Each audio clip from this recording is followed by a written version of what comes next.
ಚಾಮುಂಡಿ ಬೆಟ್ಟದಲ್ಲಿ ಇದೆಂತ ಅನ್ಯಾಯ. ಭಕ್ತರ ಭಕ್ತಿಯ ಹೆಸರಲ್ಲಿ ಕೋಟಿ ಕೋಟಿ ಲೂಟಿ. ಪ್ರಜಾ ಫೋಕಸ್ ವಿಶೇಷ ಕಾರ್ಯಕ್ರಮಕ್ಕೆ ಸ್ವಾಗತ. ನಾನು ನಿಮ್ಮ ಕಿರಣ್ ಚಿಟ್ಟಿ. ಕರ್ನಾಟಕ ರಾಜ್ಯ ಕಾಂಗ್ರೆಸ್ ಸರ್ಕಾರದ ನುಂಗಾಟಕ್ಕೆ ಕೊನೆಯೇ ಇಲ್ಲದಂತಾಗಿದೆ. ಒಂದೆಡೆ ಗ್ಯಾರಂಟಿಗಳನ್ನು ಪೂರೈಸಲಾಗದೆ ಬರಗೆಟ್ಟು ಕುಂತಿರುವ ಸರ್ಕಾರ 2,000 ರೂಪಾಯಿ ಕೊಟ್ಟಂತೆ ಮಾಡಿ ದಿನಸಿ ಪದಾರ್ಥಗಳಿಂದ ಹಿಡಿದು ಎಲ್ಲಾ ಬೆಲೆಗಳನ್ನು ಗಗನಮುಖಿಯಾಗಿಸಿದೆ. ಸರ್ಕಾರದಲ್ಲಿ ಭ್ರಷ್ಟಾಚಾರ ತಾಂಡವಾಡುತ್ತಿದ್ದು ಎಲ್ಲಾ ಇಲಾಖೆಗಳಲ್ಲೂ ಕಾಸಿದ್ದರೇನೆ ಕೆಲಸ ಎಂಬಂತಾಗಿ ಹೋಗಿದೆ. ಸ್ವಪಕ್ಷದ ನಾಯಕರೇ ಸಿದ್ದು ಸರ್ಕಾರಕ್ಕೆ ಕ್ಯಾಕರಿಸಿ ಉಗಿಯುತ್ತಿದ್ದಾರೆ. ವೀಕ್ಷಕರೇ, ಪದೇ ಪದೇ ಪದೇ ಇದೇ ವಿಚಾರದ ಬಗ್ಗೆ ಮಾತಾಡೋದಕ್ಕೂ ಕೂಡ ನಮಗೂ ಕೂಡ ನಾಚಿಕೆ ಆಗುತ್ತೆ. ಯಾಕೆಂತಂದರೆ ಇಂತಹ ಒಂದು ಸರ್ಕಾರನ ಆಡಳಿತ ಮಾಡೋದಕ್ಕೆ ಮಾಡಿಕೊಟ್ಟಿದ್ದು ನಾವುಗಳು. ಭ್ರಷ್ಟಾಚಾರದಲ್ಲಿ ಯಾವ ಒಂದು ರಾಜ್ಯದಲ್ಲಿ ಯಾವ ಒಂದು ಸರ್ಕಾರ ಬಂದರೂ ಕೂಡ, ಯಾವ ಒಂದು ಪಕ್ಷ ಸರ್ಕಾರಕ್ಕೆ ಬಂದರೂ ಕೂಡ 100% ಜನರಿಗಾಗಿ ಇವರು ಯಾರೂ ಕೂಡ ಉತ್ತಮವಾಗಿ ಒಂದು ಆಡಳಿತ ನಡೆಸೋದ್ರಲ್ಲಿ ವಿಫಲರಾಗಿದ್ದಾರೆ ಅಂತಲೇ ಹೇಳ್ಬೋದು. ಅದರಲ್ಲೂ ಕೂಡ ಈಗ ಆಡಳಿತಾರೂಢ ಸರ್ಕಾರ ಆಗಿರತಕ್ಕಂಥ ಕಾಂಗ್ರೆಸ್ ಸರ್ಕಾರವೂ ಕೂಡ, ಕಾಂಗ್ರೆಸ್ ಪಕ್ಷವೂ ಕೂಡ, ಅದರಲ್ಲಿ ಇರ್ತಕ್ಕಂಥ ಒಂದು ದೊಡ್ಡ ದೊಡ್ಡ ನಾಯಕರುಗಳು ಭ್ರಷ್ಟಾಚಾರದಲ್ಲಿ ತೊಡಗಿದ್ದಾರೆ ಅಂತಂದರೆ ಇದಕ್ಕಿಂತ ನಾಚಿಕೆಗೇಡು ಬೇರೊಂದಿಲ್ಲ. ಯಾವ ಒಂದು ಇಲಾಖೆ ತೆಗೆದುಕೊಳ್ಳಿ, ಒಂಥರ ಏಸ್ಕೆ ಮಾಡ್ಕೊಂಡ್ಬಿಟ್ಟಿದ್ದಾರೆ. PWD ಇಲಾಖೆ ತಗೊಳ್ಳಿ, ಶಿಕ್ಷಣ ಇಲಾಖೆ ತಗೊಳ್ಳಿ, ಆರೋಗ್ಯ ಇಲಾಖೆ ತಗೊಳ್ಳಿ, ವೈದ್ಯಕೀಯ ಇಲಾಖೆ ತಗೊಳ್ಳಿ, ಯಾವ ಒಂದು ಇಲಾಖೆಗೆ ಹೋಗ್ತೀರಾ ಎಲ್ಲಿ ಹೋದ್ರೂ ದುಡ್ಡು ದುಡ್ಡು ದುಡ್ಡು. ಜನಸಾಮಾನ್ಯರು ಬದುಕೋದಾದ್ರು ಹೇಗೆ ಅಂದರೆ ಏನು ಗೊತ್ತಾ, ಇವರೆಲ್ಲರೂ ಕೂಡ ಏನು ನಾಯಕರುಗಳು ಅಂತ ಹೇಳ್ಕೊಂಡಿದ್ದಾರಲ್ಲ, ಜನಪ್ರತಿನಿಧಿಗಳು ಅಂತ ಗುರುತಿಸ್ಕೊಂಡಿದ್ದಾರಲ್ಲ, ಜನಪ್ರತಿನಿಧಿಗಳು ಇದೇ ಜನರ ಆರಿಸಿ ಕಳಿಸಿರ್ತಕ್ಕಂಥ ಒಂದು ನಾಯಕರುಗಳು ಇವರುಗಳು. ಇವರ ಒಂದು ಕುಟುಂಬಕ್ಕೆ ಬೇಕಾಗಿರ್ತಕ್ಕಂಥ ಸೌಕರ್ಯಗಳನ್ನ ಇವರು ಆ ಸರ್ಕಾರದಿಂದ ಬರೋಂಥ ಸೌಕರ್ಯಗಳನ್ನ ತೆಗೆದುಕೊಂಡು ಮಜಾ ಮಾಡ್ತಿದ್ದಾರೆ ಹೊರತು ಜನಸಾಮಾನ್ಯರ ನೋವು ಇವ್ರು ಯಾರಿಗೂ ಕೂಡ ಅರಿವಾಗ್ತಿಲ್ಲ, ನೋವು ಇವರು ತಲುಪ್ತಿಲ್ಲ. ಅಂದರೆ ಸರ್ಕಾರ ಇವರು ಕೊಟ್ಟಿರತಕ್ಕಂಥದ್ದು, ಆಡಳಿತ ಕೊಟ್ಟಿರ್ತಕ್ಕಂಥದ್ದು ನಮ್ಮ ಜೇಬಿಗೆ ಕತ್ತರಿ ಹಾಕುವಂಥದ್ದು ಕೆಲಸ ಮಾಡಬೇಕು ಅಂತನ. ನಿಜವಾಗ್ಲೂ ಇದು ಈ ಥರ ಒಂದು ನಮಗೆ ಆಡಳಿತ ನಮಗೆ ಬೇಕಾಗಿದೆಯಾ? ಯಾರು ಹೇಳೋರಿಲ್ಲ ಕೇಳೋರಿಲ್ಲ ಅನ್ನೋ ಒಂದು ಗಾದೆ ಇದರಲ್ಲಿ ಎದ್ದು ಕಾಣಿಸ್ತಿದೆ. ಈ ಕಡೆ ಇವ್ರದೇ ಪಕ್ಷದ ನಾಯಕರೇ ಸರ್ಕಾರಕ್ಕೆ ಕ್ಯಾಕರಿಸಿ ಉಗಿಯೋ ಥರ ಆಗ್ಬಿಡೈತೆ. ಹೌದು, ಈಗ ಮೊನ್ನೆ ತಾನೇ ಇವ್ರದೇ ಸರ್ಕಾರದ, ನಿಮ್ಗೆಲ್ರಿಗೂ ಗೊತ್ತೇ ಇದೆ, ನನಗೆ ಗೊತ್ತೇ ಇಲ್ಲ, ನನ್ನ ಇಲಾಖೆಗೆ ಅಥವಾ ನನ್ನ ಕ್ಷೇತ್ರಕ್ಕೆ ಬಿಡುಗಡೆ ಆಗಿರ್ತಕ್ಕಂಥದ್ದು, ಅದರಲ್ಲಿ ಗೋಲ್ಮಾಲ್ ನಡೆದಿರ್ತಕ್ಕಂಥದ್ದು ಎಷ್ಟು ಕೋಟಿ ಕೋಟಿ ಲೂಟಿ ಮಾಡ್ತಿದ್ದಾರೆ ಅಂತ ಇವ್ರದೇ ಒಬ್ಬ ಪಕ್ಷದ ನಾಯಕರು ಹೇಳ್ತಾರೆ. ಎಲ್ಲಿಂದ ಎಲ್ಲಿಗೆ ಹೋಗ್ಬಿಡ್ತಿದೆ? ಈ ಕಡೆ ರಾಜ್ಯನ ಮುನ್ನಡೆಸಿರ್ತಕ್ಕಂಥ ಒಬ್ಬ ರಾಜನ ಜಾಗದಲ್ಲಿ ಇರ್ತಕ್ಕಂಥ ಒಬ್ಬ ಮುಖ್ಯಮಂತ್ರಿಗಳೇ ಒಂದಷ್ಟು ಹಗರಣಗಳಲ್ಲಿ ಪಾಲ್ಗೊಂಡಿದ್ದಾದರೆ ಅಥವಾ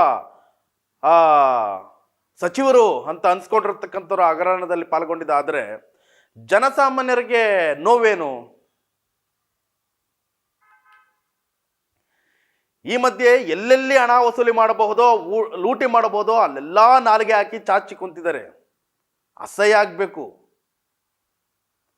ಇನ್ನು ಪ್ರತಿ ವರ್ಷದಂತೆ ಮೈಸೂರಿನ ಚಾಮುಂಡಿ ಬೆಟ್ಟದಲ್ಲಿ ಚಾಮುಂಡೇಶ್ವರಿ ಅಮ್ಮನವರಿಗೆ ಆಷಾಢ ಮಾಸದ ಶುಕ್ರವಾರದಂದು ವಿಶೇಷ ಪೂಜೆಗಳು ನೆರವೇರುತ್ತವೆ. ಆಷಾಢ ಶುಕ್ರವಾರದಂದು ಚಾಮುಂಡೇಶ್ವರಿ ಅಮ್ಮನವರ ದರ್ಶನ ಪಡೆಯಲು ಸಾವಿರಾರು ಮಂದಿ ಭಕ್ತರು ಆಗಮಿಸುತ್ತಾರೆ. ಸಾವಿರಾರು ಮಂದಿ ಅನ್ನೋದಕ್ಕಿಂತ ಹೆಚ್ಚಾಗಿ ಆಷಾಢ ಶುಕ್ರವಾರ ಬಂತು ಅಂತಂದರೆ ಲಕ್ಷಾಂತರ ಜನಗಳು ರಾಜ್ಯ ಅಲ್ಲದೆ ರಾಜ್ಯ ಹೊರತುಪಡಿಸಿ ಹೊರ ರಾಜ್ಯಗಳಿಂದನೂ ಬರ್ತಕ್ಕಂಥ ಭಕ್ತಾದಿಗಳು ಜಾಸ್ತಿ ಅಂತಲೇ ಹೇಳ್ಬೋದು.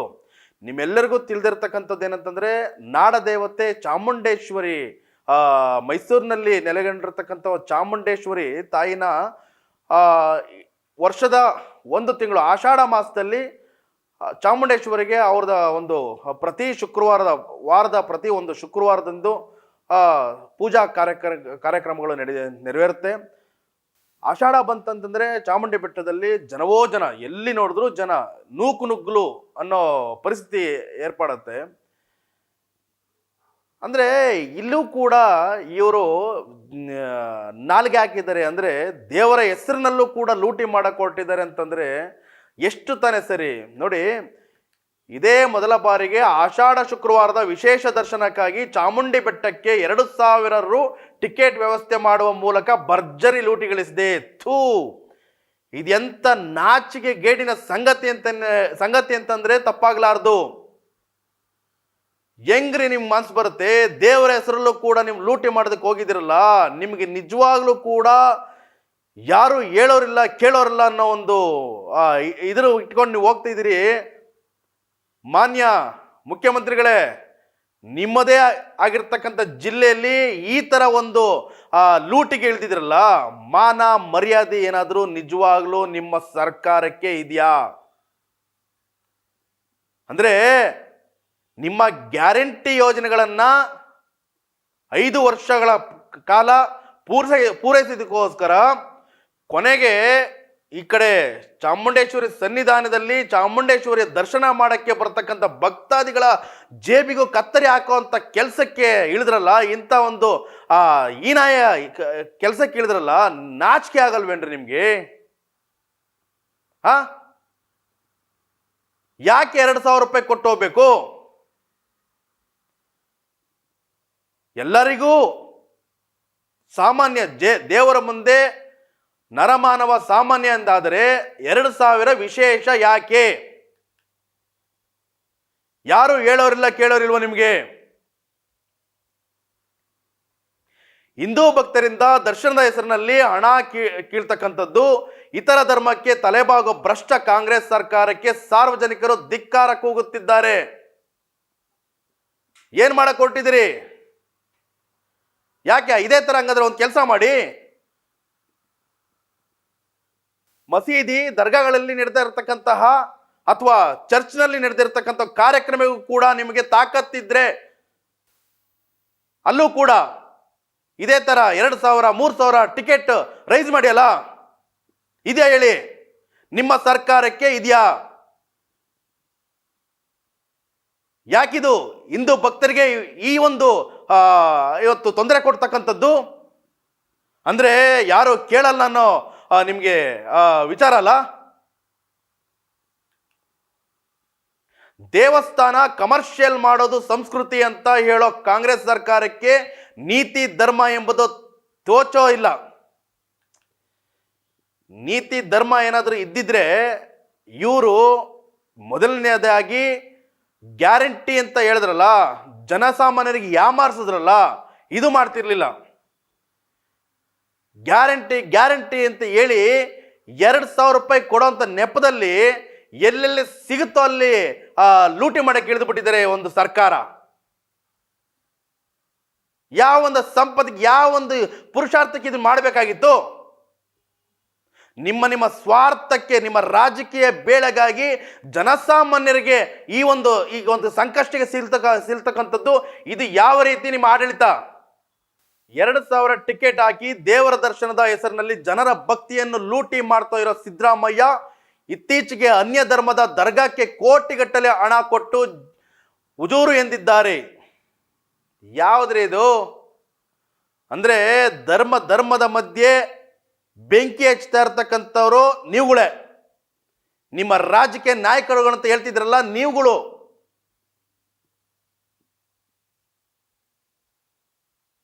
ಎಲ್ಲರೂ ಒಂದೇ, ಸಮಾನವಾಗಿರ್ತಕ್ಕಂಥದ್ದು ಕೂಡ ಅಂತ ಹಿರಿಯರು ಹೇಳ್ತಾ ಇರ್ತಕ್ಕಂಥ ಈ ಒಂದು ನಾಡಲ್ಲಿ ಧರ್ಮದ ಹೆಸರಲ್ಲಿ ಇತ್ತೀಚೆಗೆ ಒಂದಷ್ಟು ಕೋಮು ಗಲಭೆಗಳನ್ನು ಎಬ್ಬರಿಸ್ತಕ್ಕಂಥದ್ದು ನಿಜವಾಗ್ಲೂ ಕೂಡ ನಿಮ್ಮ ರಾಜಕೀಯ ತೆವಲುಗಳಿಗೆ ಮಾಡ್ತಕ್ಕಂಥದ್ದು. ಜನಸಾಮಾನ್ಯರ ಮಧ್ಯೆ ಬೆಂಕಿ ಹಚ್ಚಂತ ಕಾರ್ಯ ಮಾಡ್ತಕ್ಕಂಥದ್ದು ನೀವುಗಳು. ಅನ್ಯ ಕೋಮಿನ ಮೇಲಿನ ಪ್ರೀತಿಗೆ ಹಿಂದೂಗಳನ್ನು ಬಲಿ ಕೊಡೋದು ಎಷ್ಟು ತಾನೇ ಸರಿ? ಸುಲಿಗೆ ಮಾಡುವುದು ಯಾವ ನ್ಯಾಯ? ದೇವರ ದರ್ಶನಕ್ಕೆ ಸರ್ಕಾರ ಇಷ್ಟೊಂದು ದುಬಾರಿ ಟಿಕೆಟ್ ಮಾಡಲು ಹೊರಟಿರುವುದು ಅತ್ಯಂತ ನಾಚಿಕೆಗೇಡಿನ ಸಂಗತಿಯಾಗಿದೆ. ನಾಚಿಕೆಗೇಡಿನ ಅಂತ ಹೇಳ್ತೀರಾ?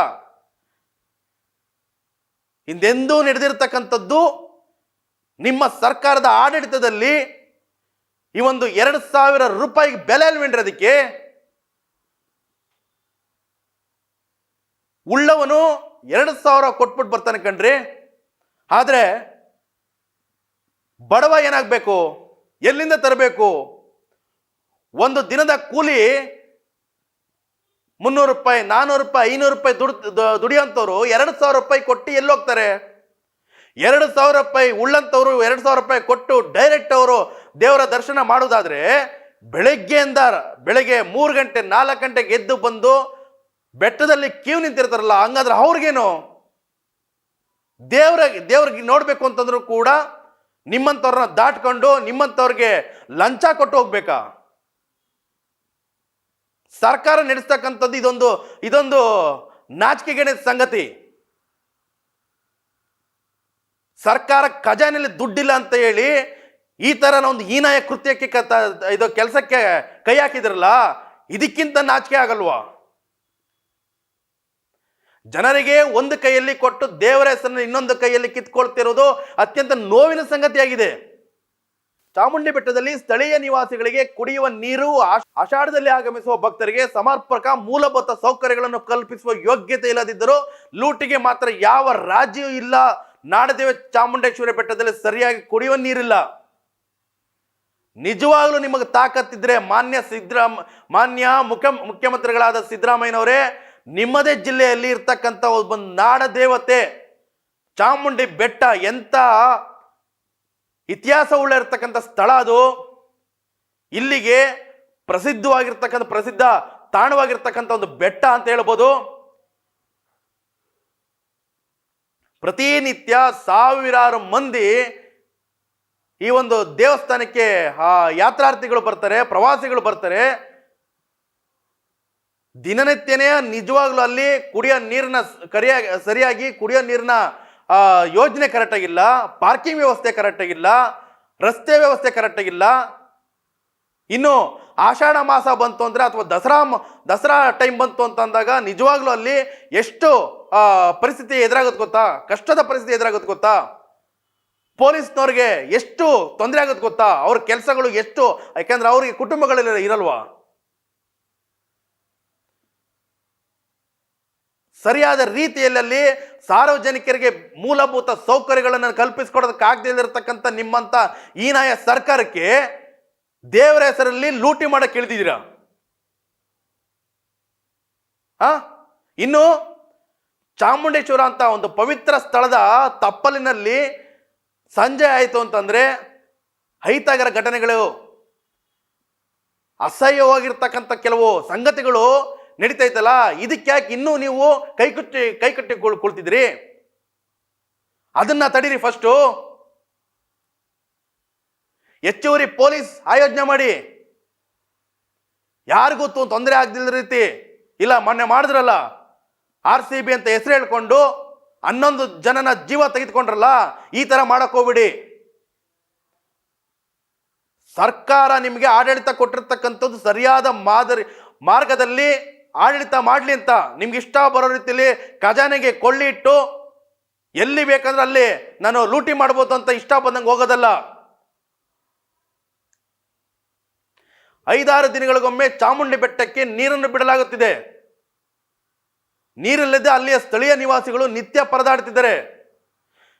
ನೀರಿಲ್ಲ ಅಂತಂದ್ರೆ ಜನಗಳು ಹೇಗ್ರಿ ಬದುಕ್ತಾರೆ? ಉರಿ ಬಿಸಿಲಲ್ಲಿ ಬಂದಿರ್ತಾರಲ್ಲ, ಹೇಗೆ? ಮತ್ತೆ ಬೆಟ್ಟದಲ್ಲಿ ದನ ಕರುಗಳು ಕೂಡ ಅಷ್ಟೇ ಇದೆ. ಇತ್ತ ಮನುಷ್ಯರಿಗೆ ನೀರು ಕೊಡೋದಿಲ್ದಿರತಕ್ಕಂಥ ಈ ಒಂದು ರಾಜಕೀಯ ತೆವಲಿಗೆ ಮಾಡಿರ್ತಕ್ಕಂಥ ನಾಯಕರುಗಳು ಇನ್ನ ಮೂಕ ಪ್ರಾಣಿಗಳಿಗೆ ನೀರು ಕೊಡ್ತಾರೆ ಇವರು. ಬಹಳ ವರ್ಷಗಳ ಹಿಂದೆ ಕುಡಿಯುವ ನೀರಿಗಾಗಿ ಬೆಟ್ಟಕ್ಕೆ ಹೊಸ ಪೈಪ್ಲೈನ್ ಅನ್ನು ಹಾಕಲು ಕಾಮಗಾರಿ ಶುರು ಮಾಡಿದರು. ಇನ್ನೂ ಪೂರ್ಣವಾಗಿ ಕೆಲಸ ಮುಗಿದಿಲ್ಲ. ಇನ್ನು ಎಷ್ಟು ವರ್ಷ ಬೇಕು? ಯಾಕೆಂತಂದ್ರೆ ನಿಮ್ಮ ಪರ್ಸೆಂಟೇಜ್ ಲೆಕ್ಕದಲ್ವಾ ಮಾಡ್ತಾ ಇರ್ತಕ್ಕಂಥದ್ದು. ಯಾವ ಒಂದು ಸರ್ಕಾರ ಬರಲಿ, ಇವತ್ತು ಕಾಂಗ್ರೆಸ್ ಸರ್ಕಾರದ ವಿರುದ್ಧವಾಗಿ ಅವ್ರ ಮೇಲೆ ಟೀಕೆಗಳು ಮಾಡ್ತಾ ಓಡಾಡ್ತಕ್ಕಂಥ ಒಂದು JDS ಪಕ್ಷ ಆಗಿರ್ತಕ್ಕಂಥದ್ದು ಅಥವಾ BJP ಪಕ್ಷ ಆಗಿರ್ತಕ್ಕಂಥದ್ದು, ನೀವು ಕೂಡ ಈ ಹಿಂದೆ ಮಾಡಿರ್ತಕ್ಕಂಥದ್ದು ಏನು? ಗಣಾಂಧಾರಿ ಕೆಲಸ ಮಾಡಿರ್ತಕ್ಕಂಥದ್ದು ಏನು? ನೀವು ಕೂಡ ಅದೇ ಮಾಡಿರ್ತಕ್ಕಂಥದ್ದು. ನಿಜವಾಗ್ಲೂ ಹೇಳಬೇಕು ಅಂತಂದ್ರೆ ರಾಜ್ಯದಲ್ಲಿ ಜನಸಾಮಾನ್ಯರಿಗೆ ಯಾವ ಒಂದು ಸರ್ಕಾರ ಬಂದ್ರು, ಯಾವ ಒಂದು ಪಕ್ಷ ಬಂದ್ರು ಕೂಡ ಜನಸಾಮಾನ್ಯರ ಮಧ್ಯೆ ನಿಲ್ತಕ್ಕಂಥವ್ರು ಯಾರು ಇಲ್ಲ. ಇದರ ಪರಿಣಾಮ ಬೆಟ್ಟದಲ್ಲಿ ನೀರಿಗಾಗಿ ಹಾಹಾಕಾರ ಉಂಟಾಗ್ತಿದೆ. ಇದರ ಬಗ್ಗೆ ಸಿದ್ದರಾಮಯ್ಯರವರಿಗೆ ಯೋಚನೆ ಇಲ್ಲ. ಎಲ್ಲಿ ಯೋಚನೆ ಇರುತ್ತೆ? ಅವ್ರ ಸರ್ಕಾರದಲ್ಲಿ ಇರ್ತಕ್ಕಂಥ ನಾಯಕರುಗಳು, ಅವ್ರ ಜೊತೆಲಿ ಇರ್ತಕ್ಕಂಥ ಮಿನಿಸ್ಟರ್ಗಳು ಎಲ್ಲರ ಬೊಕ್ಕಸಕ್ಕೆ ಕೈ ಹಾಕಿ ಹೋಗ್ತಿದ್ರಲ್ಲ, ಇನ್ನೆಲ್ಲಿ ಅಭಿವೃದ್ಧಿ ಕೆಲಸಗಳಲ್ಲಿ ಎಲ್ಲಿ ಇವ್ರಿಗೆ ಆಲೋಚನೆಗಳಿದೆ? ಇವ್ರ ಜೇಬಿಗೆ ಎಷ್ಟು, ಇವ್ರ ಕುಟುಂಬಕ್ಕೆ ಎಷ್ಟು ಅನ್ನೋದ್ರಲ್ಲೇ ಕಾಲ ಕಳೆದಂತಾಗಿದೆ. ಹೆಸರಿಗೆ ಮಾತ್ರ ಗ್ಯಾರಂಟಿ ಸರ್ಕಾರ, ಕಾಂಗ್ರೆಸ್ ಗ್ಯಾರಂಟಿ ಸರ್ಕಾರ ಅನ್ನೋ ಬದಲು ಕಾಂಗ್ರೆಸ್ ಲೂಟಿ ಸರ್ಕಾರ ಅಂತ ಇಟ್ಕೊಳ್ಳಿ, ಕಾಂಗ್ರೆಸ್ ಗೂಂಡಾಗಿರಿ ಸರ್ಕಾರ ಅಂತ ಇಟ್ಕೊಳ್ಳಿ. ಚಾಮುಂಡಿ ಬೆಟ್ಟಕ್ಕೆ ಆಗಮಿಸುವ ಪ್ರವಾಸಿಗರಿಗೆ ಸರಿಯಾದ ಮೂಲಭೂತ ಸೌಕರ್ಯಗಳೇ ಇಲ್ಲ. ಕುಡಿಯಲು ಶುಚಿಯಾದ ಉಚಿತ ನೀರಿನ ವ್ಯವಸ್ಥೆ ಆಗಲಿ, ಹೊರಗಿನಿಂದ ಬಡವರಿಗೆ ಮಡಿಯಾಗಿ ದೇವರ ದರ್ಶನ ಮಾಡಲು ಸ್ನಾನದ ಗೃಹಗಳಲ್ಲಿ ಇಲ್ಲವೇ ಇಲ್ಲ. ಹೆಣ್ಣು ಮಕ್ಕಳು ಏನಾದ್ರೂ ಬಟ್ಟೆ ಬದಲಾಯಿಸಬೇಕಂತ ಸಂದರ್ಭ ಬಂದರೂ ಕೂಡ ಅಲ್ಲಿ ಸುಸಂದರ್ಭವಾಗಿರ್ತಕ್ಕಂಥ ಸ್ಥಳ ಇಲ್ಲ. ಉಚಿತವಾಗಿ ಸಿಗೋಂಥದ್ದು ಶುದ್ಧವಾಗಿರ್ತಕ್ಕಂಥ ಒಂದು ನೀರಿನ ವ್ಯವಸ್ಥೆ ಇಲ್ಲ. ದುಡ್ಡು ಕೊಟ್ಟು ಕುಡಿಬೇಕು. ಹೊರ ರಾಜ್ಯನ ನೋಡಿ ಕಲಿರಿ, ಪಕ್ಕದ ರಾಜ್ಯ ನೋಡಿ ಕಲಿರಿ. ಬ್ಯಾನ್ ಮಾಡ್ಕೊಂತಿದ್ದಾರೆ. ಪ್ಲಾಸ್ಟಿಕ್ ಉಪಯೋಗ ಸುಮ್ಮನೆ ಹೆಸರಿಗೆ ಮಾತ್ರ. ಅಂಥದ್ರಲ್ಲಿ ದುಡ್ಡು ಕೊಟ್ಟು ಪ್ಲಾಸ್ಟಿಕ್ನಲ್ಲಿ ತುಂಬಿಸ್ತಕ್ಕಂಥ ದುಡ್ಡು ಕೊಟ್ಟು ನಾವು ನೀರು ಕುಡಿಬೇಕು. ನೈಸರ್ಗಿಕವಾಗಿರ್ತಕ್ಕಂಥದ್ದು ದುಡ್ಡಿರೋರು ಹೋಗಿ ಕುಡಿತಾರಪ್ಪ, ದುಡ್ಡಿಲ್ದವ್ರು ಇದು ಮಾಡಬೇಕು. ನೈಸರ್ಗಿಕ ಬಂದಿರತಕ್ಕಂಥದ್ದು ಗಾಳಿ ಬೆಳಕು ನೀರನ್ನ ಅವಲಂಬಿಸಲಾಗಿರ್ತಾರೆ. ಈಗಿರುವ ಒಂದೇ ಶೌಚಾಲಯದಲ್ಲಿ ಹಣ ವಸೂಲಿ ಮಾಡಲಾಗ್ತದೆ. ಇನ್ನು ಶೌಚಾಲಯದ ಹೆಸರಲ್ಲೂ ಕೂಡ ಹಣ ವಸೂಲಿ ಮಾಡೋದಂತೂ ಇನ್ನೂ ನಿಂತಿಲ್ಲ. ಇರೋದೇ ಒಂದೇ ಶೌಚಾಲಯ, ಲಕ್ಷಾಂತರ ಜನ ಬಂತು ಅಂದ್ರೆ ಎಲ್ಲಿಂದ ಇದು ಮಾಡಬೇಕು? ಒಂದು ಶೌಚಾಲಯ ವ್ಯವಸ್ಥೆ ಮಾಡಕ್ಕೆ ಯೋಗ್ಯತೆ ಇಲ್ಲಿರ್ತಕ್ಕಂಥ ನೀವೊಬ್ಬರು ನಾಯಕರುಗಳು ಶೌಚಾಲಯ ಹೆಸರಲ್ಲಿ ಲೂಟಿ ಮಾಡ್ತಾ ಇದ್ದೀರಿ.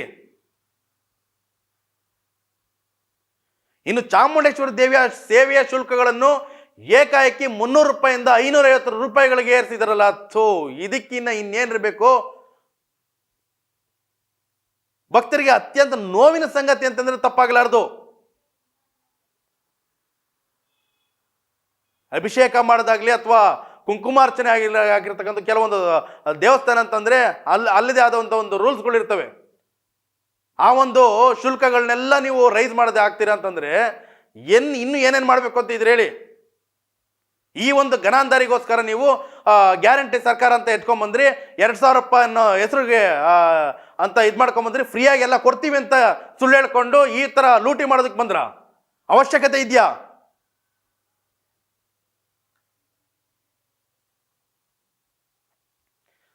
ಇಲ್ಲಿಂದ ಲೂಟಿ ಮಾಡುವ ಹಣದಲ್ಲಿ ದೇಗುಲದಲ್ಲಿರುವ ಈ ಸಮಸ್ಯೆಗಳನ್ನಾದ್ರೂ ಪರಿಹಾರ ಮಾಡ್ತಾರಾ? ಇಲ್ಲ. ಅದು ಯಾರ್ದೋ ದುಡ್ಡು ಎಲ್ಲ ಮುಂಜಾತ್ರೆ, ಯಾರ್ದೋ ಇನ್ನೊಬ್ರು ಅನ್ಯ ಕೋಮಿಗೆ ಬಾಯಿಗೆ ಹಾಕ್ತಾರೆ. ಇಲ್ಲ ಅಂತಂದ್ರೆ ತಮ್ಮ ತಿಜೋರಿ ತುಂಬಿಸ್ಕೊಂಡು ಪ್ರಾಮಾಣಿಕರಂತೆ ಫೋಸ್ ಕೊಡ್ತಾರೆ. ಇವ್ರ ಜೇಬ್ ತುಂಬಬೇಕಲ್ಲ. ಅದರಲ್ಲಿ ನಾನು ಪ್ರಾಮಾಣಿಕ, ಎಷ್ಟು ಜನ ಕ್ಯಾಮ್ರಾ ಮುಂದೆ ಬಂದ್ರಂತೂ ನಾನು ಎಷ್ಟು ಪ್ರಾಮಾಣಿಕ ಅಂತ ಹೇಳಬೇಕು. ಹೋಗಿ ನಿಮ್ಮ ಇಲಾಖೆಗಳಲ್ಲಿ ನಿಮ್ಮ ಕೈ ಕೆಳಗಡೆ ಮಾಡ್ತಿದ್ರಲ್ಲ ಗುಮಾಸ್ತರುಗಳು, ಇವ್ರುಗಳೆಲ್ಲ ಹೋಗಿ ನಾಚಿಕೆ ಆಗ್ಬೇಕು. ನಾಲ್ಗೆ ಹಾಕಿ ಚಾಚ್ಕೊಂಡು ನಿಂತವ್ರೆ ಎಲ್ಲ ಕಡೆ ದುಡ್ಡು ದುಡ್ಡು ದುಡ್ಡು ಅಂತ. ನೋಡಿ ಒಮ್ಮೆ ಮಿನಿಸ್ಟ್ರಿಗಳು ಕುತ್ಕೊಂಡ್ರ ಜಾಗದಲ್ಲಿ ನಿಮ್ಗೆ ಬರ್ತೈತಲ್ಲ ಸೂಟ್ ಕೇಸ್. ಅದಕ್ಕೆ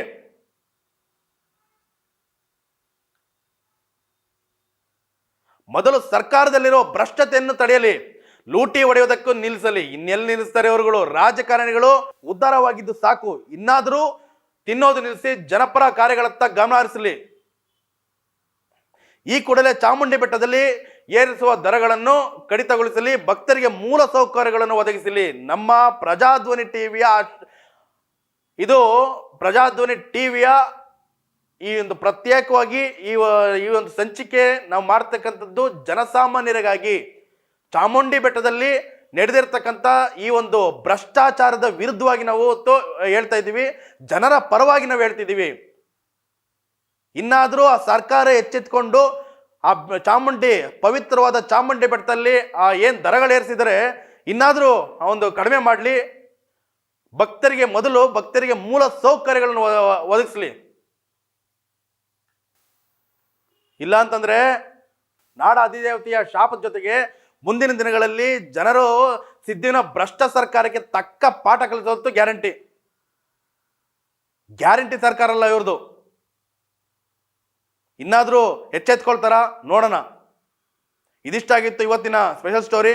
ನೀವು ನೋಡ್ತಿದ್ದೀರಾ ಪ್ರಜಾಧ್ವನಿ ಟಿವಿ. ನಮಸ್ಕಾರ.